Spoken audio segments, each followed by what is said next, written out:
दुल्हन बनी सिया सज संवर कर बैठी थी और 7 वर्षीय विवान उसकी गोद में बैठा था। कभी उसकी चुनरी से खेल रहा था तो कभी कंगनों पर हाथ फेर रहा था। उसके हर्ष का पारा बार नहीं था।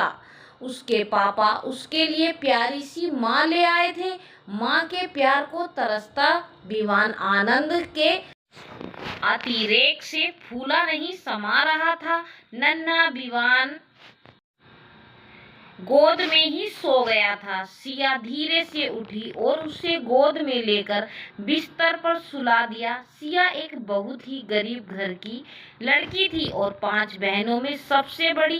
पिता की मामूली सी आय में जैसे तैसे सबका गुजारा चल रहा था। उसके पिता काफी लंबे समय से सिया के विवाह के लिए प्रयत्न कर रहे थे, किंतु बात लेन देन पर आकर अटक जाती थी। अंत में किसी ने विनय का रिश्ता सुझाया। एक विदुर थे।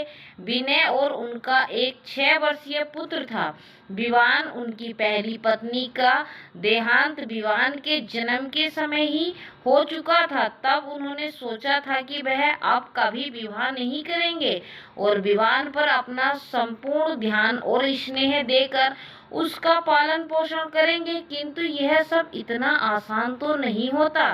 विवान भी जब भी विद्यालय में अपनी साथियों से उनकी माँ की बातें सुनता तो उसका नन्हा सा हृदय विदृढ़ हो जाता। घर आकर पिता से लिपट जाता था, पापा मेरी माँ कब आएगी, मेरी माँ कहाँ गई है।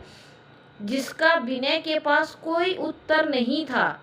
वह जैसे तैसे विवान को समझा बुझा कर बात को टाल देते थे, लेकिन माँ की ममता के लिए तरसते विवान के अबोध चेहरे को देखकर उनका कलेजा मुंह में को आ जाता था। फिर अपनी इकलौती बड़ी बहन नीता और सभी रिश्तेदारों के दबाव और समझाने से वह दूसरे विवाह के लिए तैयार हो गए। विनय का सौम्य स्वभाव और उनकी संपन्नता देखकर सिया के पिता इस विवाह के लिए तैयार हो गए। सिया को इस रिश्ते के बारे में पता चला तो उसके सारे कोमल सपने जैसे छत्र से टूट गए। हर लड़की की तरह उसने भी अपने भावी जीवन साथी के लिए कई सपने सजाए थे, लेकिन अब वह एक विधुर की जीवन संगिनी बनने जा रही थी, जिसे पहले से ही एक पुत्र भी था। किंतु घर की परिस्थितियों और अपने पिता की विवशता को देखकर सिया ने इस विवाह के लिए अपनी सहमति दे दी। उसने हृदय पर पत्थर रखकर अब यह मान लिया कि शायद यही उसकी नियति है। जल्द ही वह विनय की दुल्हन बनकर घर आ गई। उसने अपने भाग्य के साथ समझौता करके इस परिवार को हृदय से अपना लिया। उसने मन ही मन यह निश्चय कर लिया कि अब वह विनय के इस घर को प्रेम की सुरभि से महका देगी और नन्हे विवान की स्नेहिल और मातामयी माँ बनकर उसकी माँ की कमी को दूर कर देगी और संपूर्ण महत्व उस पर लुटा देगी। विवान भी उसे देखकर बहुत प्रसन्न था, लेकिन सिया की इकलौती ननद विनय की बड़ी बहन गीता पूरे विवाह उत्सव के दौरान उखड़ी उखड़ी और खिंची खिंची रही। सिया उनके मनोभावों को समझ रही थी कि शायद वह अपनी पहली भाभी को भुला नहीं पा रही, इसीलिए उनका व्यवहार ऐसा है। सिया का गृह प्रवेश होते ही विवान उससे लिपट गया। मेरी माँ आ गई, अब मैं भी अपने सभी दोस्तों को दिखा दूंगा कि मेरी भी माँ है, मेरी प्यारी सी माँ। उसकी इस अबोधता और स्नेह पर सिया का मन ममता से भर गया। उसने भी विवान को प्यार से उठाकर गोद में ले लिया। विवाह की पहली रात गुड्डी गुड्डी सी सिया दुल्हन बनी सिमट कर बैठी थी और विनय जी की प्रतीक्षा कर रही। कुछ देर बाद विनय जी आए और उसके बगल में बैठते हुए बहुत गंभीर स्वर में कहा, देखो सिया, मैं जो कहने जा रहा हूँ उसे गौर से सुनना। मैंने यह विवाह केवल और केवल विनय विवान के लिए किया है, क्योंकि उसे माँ का प्रेम चाहिए था। मैं अपनी पहली पत्नी से बहुत प्रेम करता था और अभी भी बहुत प्रेम करता हूँ और उसे भूल पाना मेरे लिए संभव नहीं है। मुझे क्षमा करना, मैं तुम्हें पत्नी का स्थान नहीं दे सकता, लेकिन यह वचन देता हूँ कि मैं तुम्हारी हर सुख सुविधा का ध्यान रखूंगा और तुम पर कोई आँच नहीं आने दूंगा। चलो अब तुम सो जाओ, बहुत रात हो चुकी है।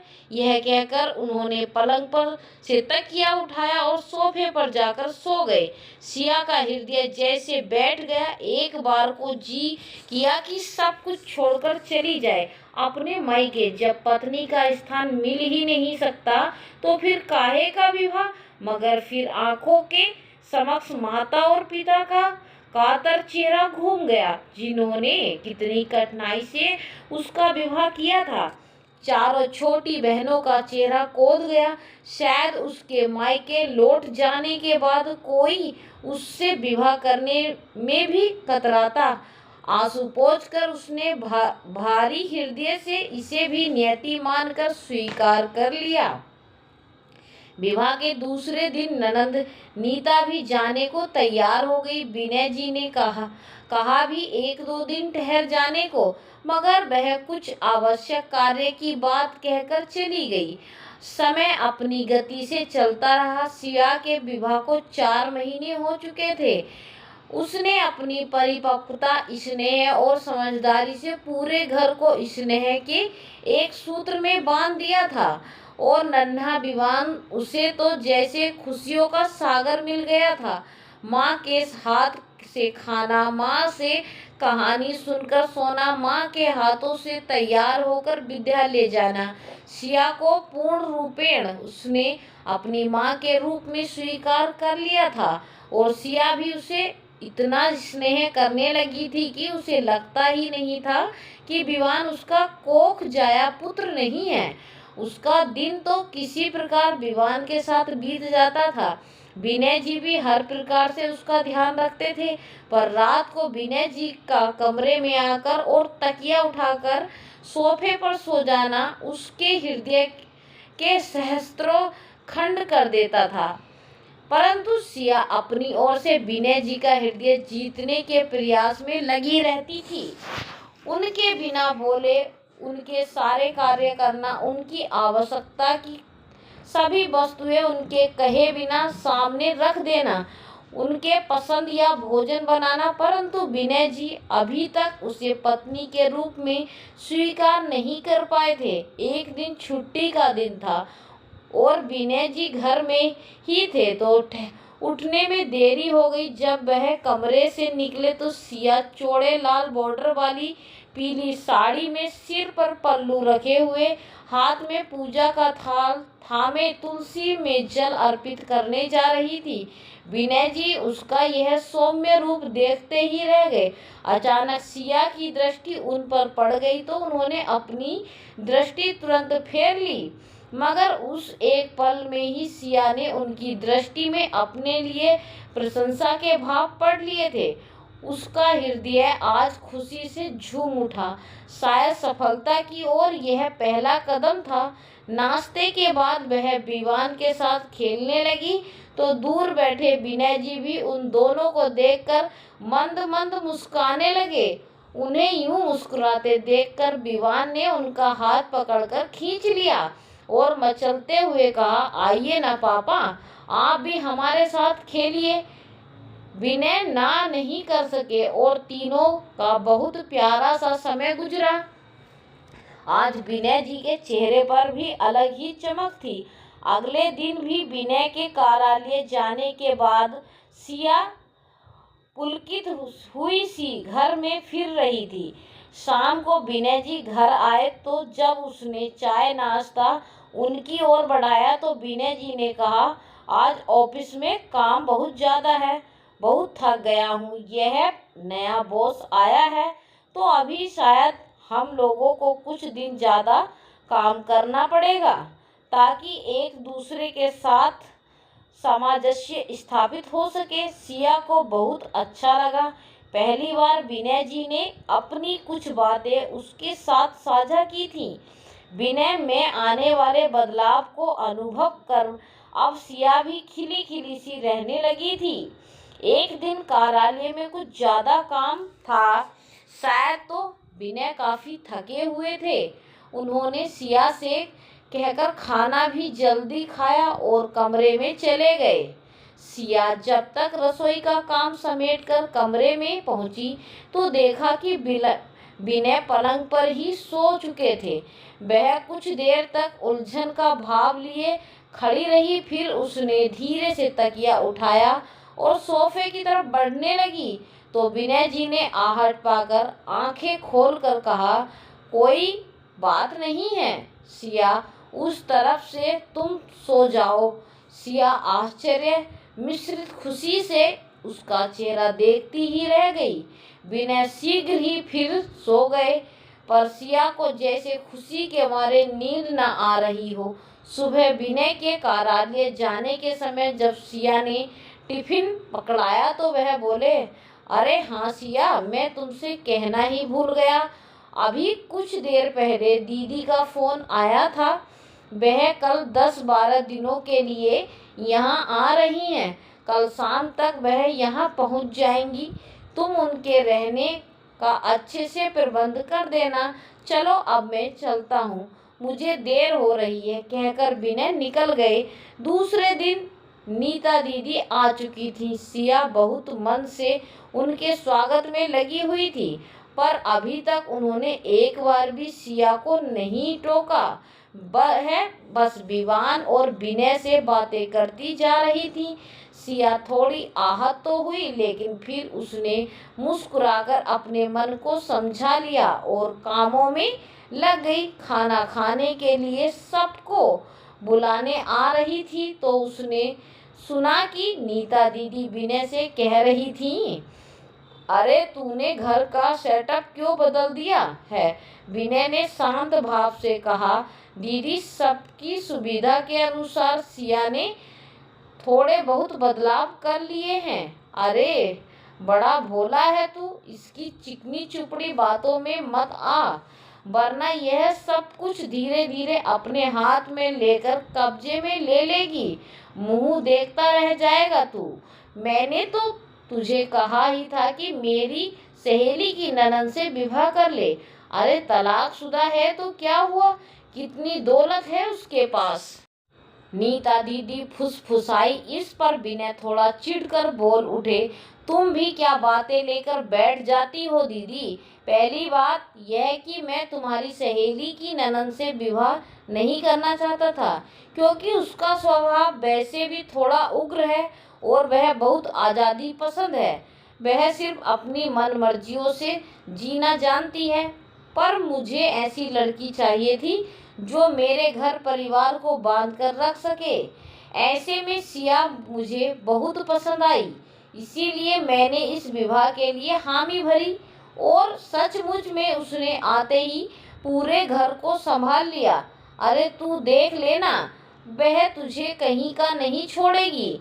नीता दीदी ने बाड़ी में विष घोलकर कहा।